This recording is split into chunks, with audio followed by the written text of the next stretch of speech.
welcome to Hollywood Cemetery in Richmond, Virginia. My name is Andrew Back from Harcum College, and I'd like to take this opportunity to welcome everyone to our memorial service and our unveiling of the new marker for Harcum's founder, Edith Harcum, a daughter of Virginia and a daughter of Richmond in particular.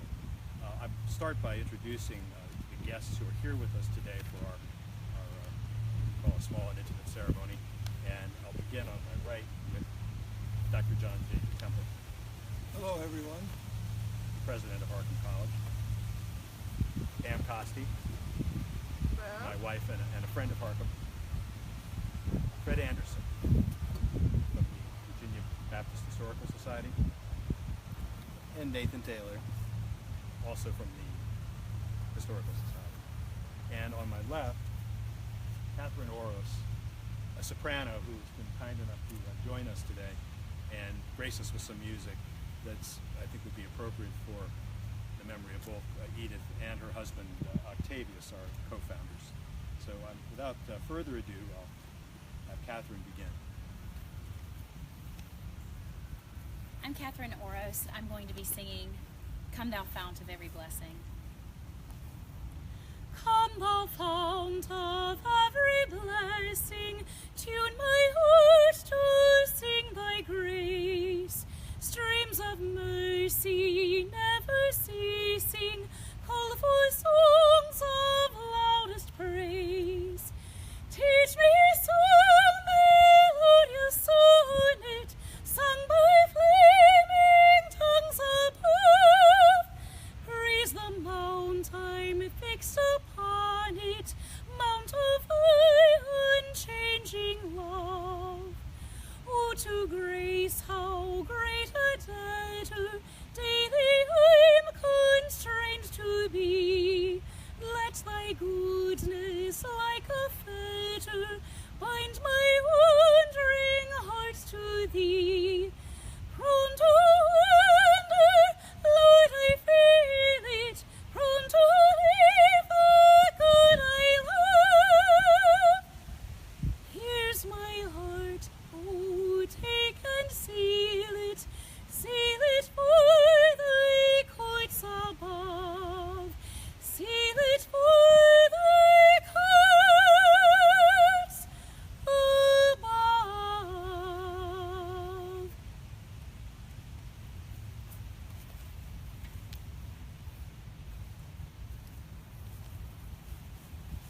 Good afternoon, everyone.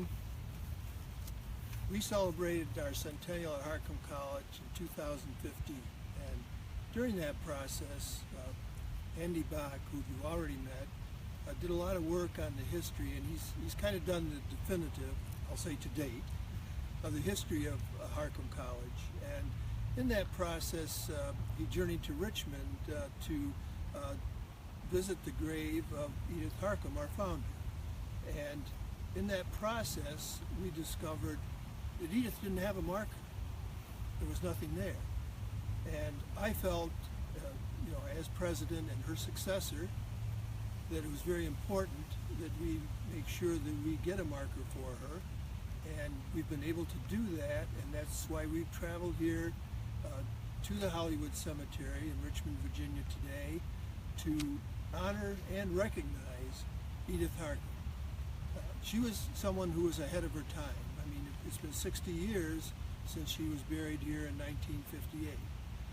And she did so many different things that today is a little more common, but she saw the value in teaching young women new skills that they could use to go out into the world of work, as well as being very capable in the society of that particular time. You see it more today, but Edith was one of the first. She was the first in Pennsylvania to start a college she was a female, and nobody had done that before. So she was very unique in that respect, and very, very much appreciative of what she did. I've been president now for 10 years, and we've tried to keep that flame going, so to speak, and be true to her. It started out as an all-female college and was for many years. It's now co-ed, but the majority of our students are still very much female, and we're very much working on making sure that everybody has that opportunity to go out into the world work and get jobs, which is very important today in this economy, and they're able to do that. So we've stayed very true to Edith. The other part that was very important, of course, is she started out as a music school, as some of you may know, and that's very important too. And we have always tried to keep the fine arts as an integral part of what our students experience and learn while they're at Harcum College. So those things to us are all very important. And we're on the site today also honoring and talking about her family, because she was a native Virginian and a daughter of Virginia, as Andy mentioned earlier, and we really honor that piece too. The family was very involved. Octavius, who was the co-president when they started out, died in an automobile accident very young, and he's buried right here beside Edith. And a lot of the family members were involved in the college in its early years, so they all participated in some ways. You know, they were authors, they were biographers, they were musicians. They were very much into what Harcum College did in that time, and still remains true too. I think those things are also very important to note on this special occasion. Fred Anderson, who is with us today, he knows a tremendous amount about the family, the Hatcher family, and he's from time to time actually done some of the sermons that Reverend William Hatcher did. He traveled around this area and was very well known, and he's going to tell us a little bit about that later in this program. But again, we're honored, and I mean honored, to be here today doing what I feel is the right thing to make sure Edith Harcum is recognized. Thank you for watching.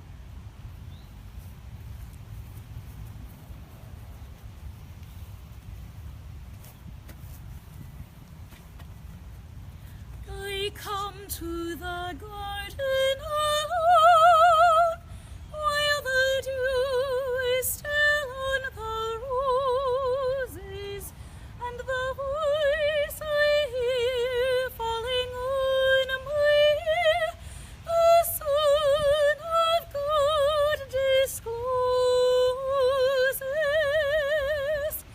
And he walks with me, and he talks with me, and he tells me I am his own, and the joy we share as we tarry there, none other has ever known. He speaks, and the sound of his voice is so sweet that the birds hush their singing, and the melody that he gave to me within my heart is ringing. And he walks with me, and he talks with me, and he tells me I am his own, and the joy we share as we tarry there, none other has ever known.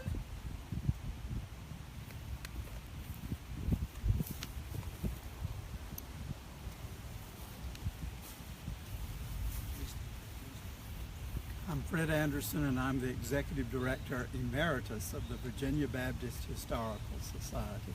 And I have had an unusual relationship over the last 38 years with the Hatcher family, having portrayed Edith's father so numerous times, and then having met members of the family.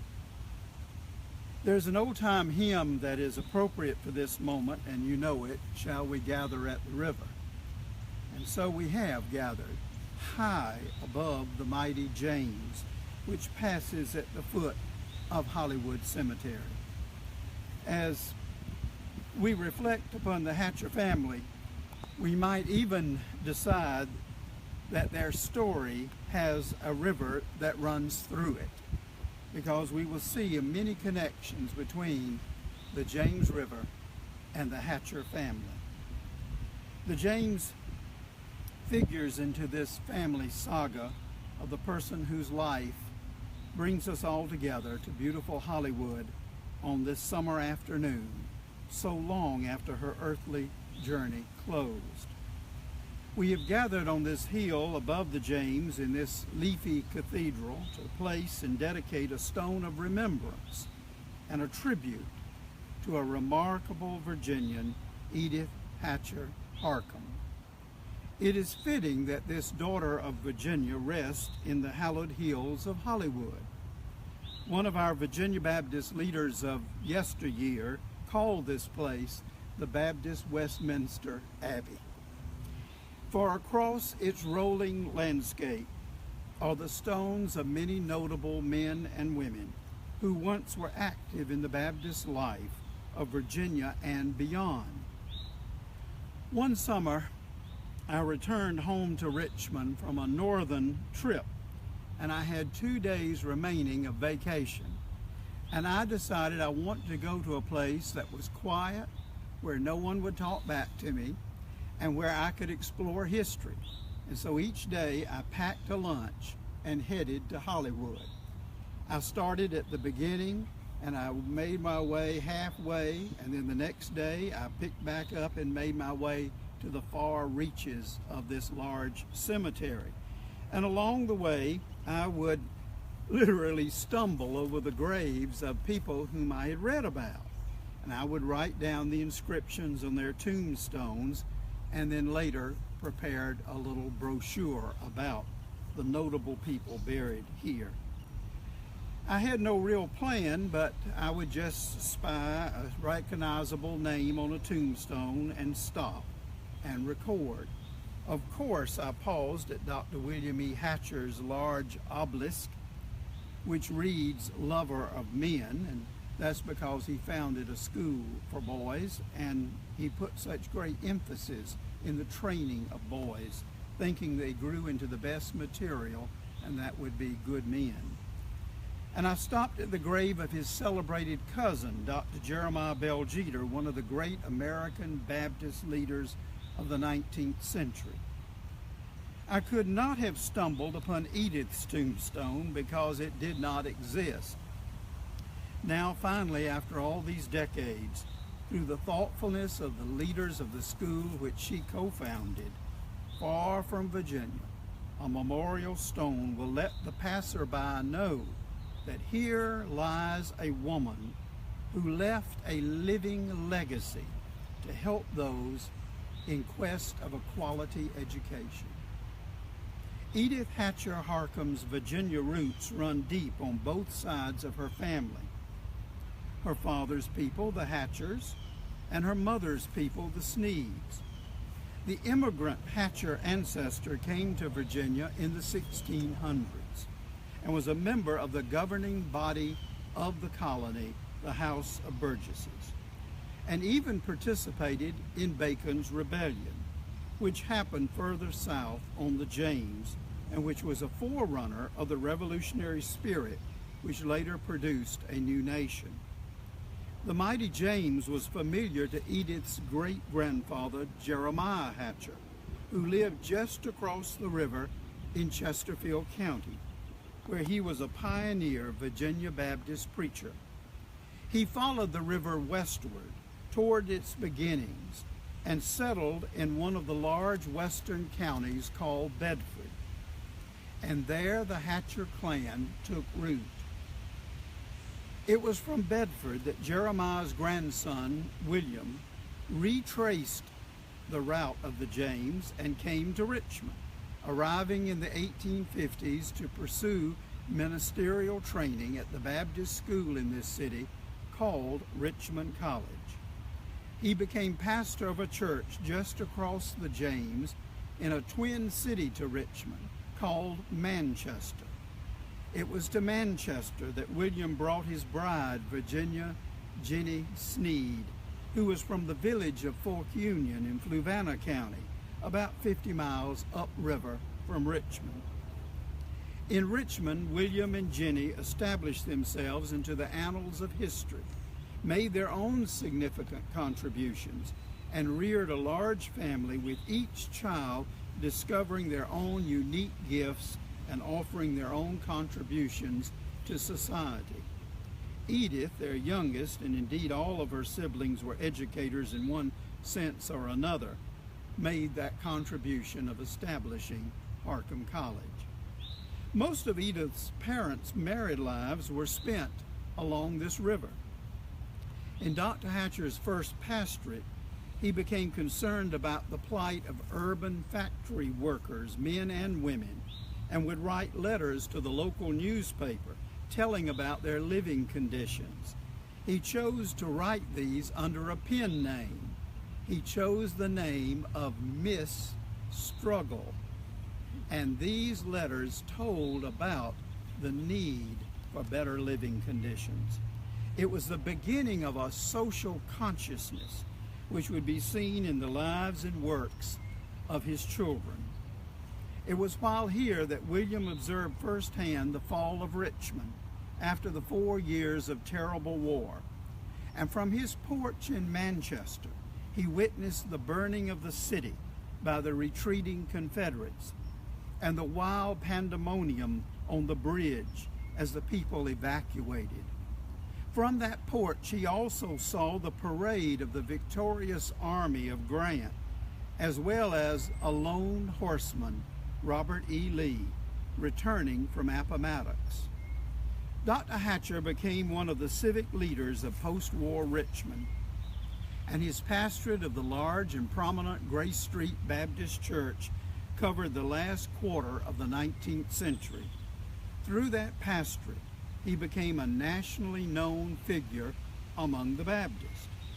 He discovered the remarkable black Baptist preacher John Jasper, wrote his biography, and propelled the black preacher into the national spotlight.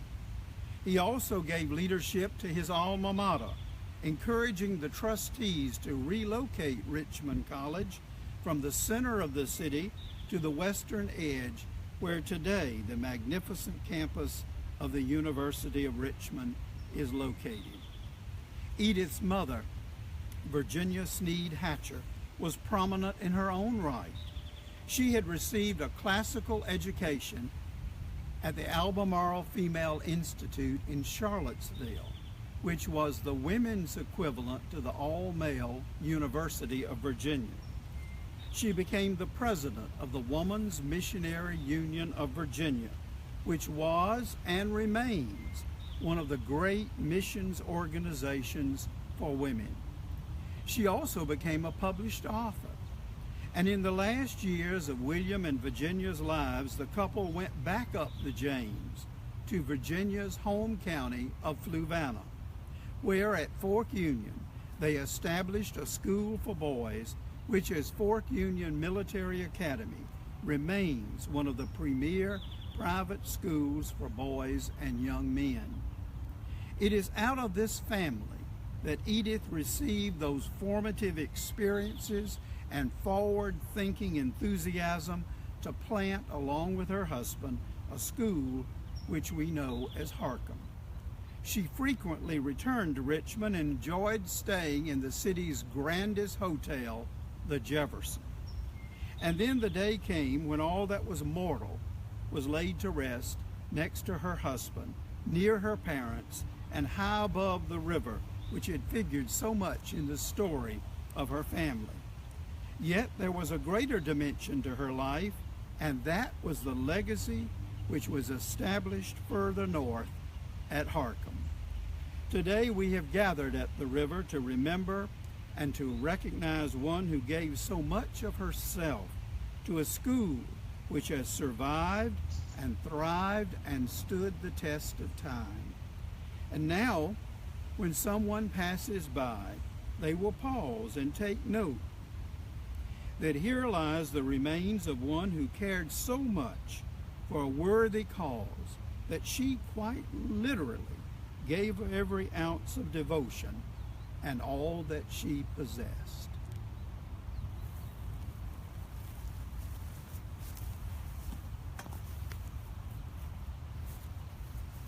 'Tis the gift to be simple, 'tis the gift to be free, 'tis the gift to come down where we are to be. And when we find ourselves in a place just right, 'twill be in the valley of love and delight. When true simplicity is gained, to bow and to bend we shan't be ashamed to turn. Turn will be our delight, and by turning, we come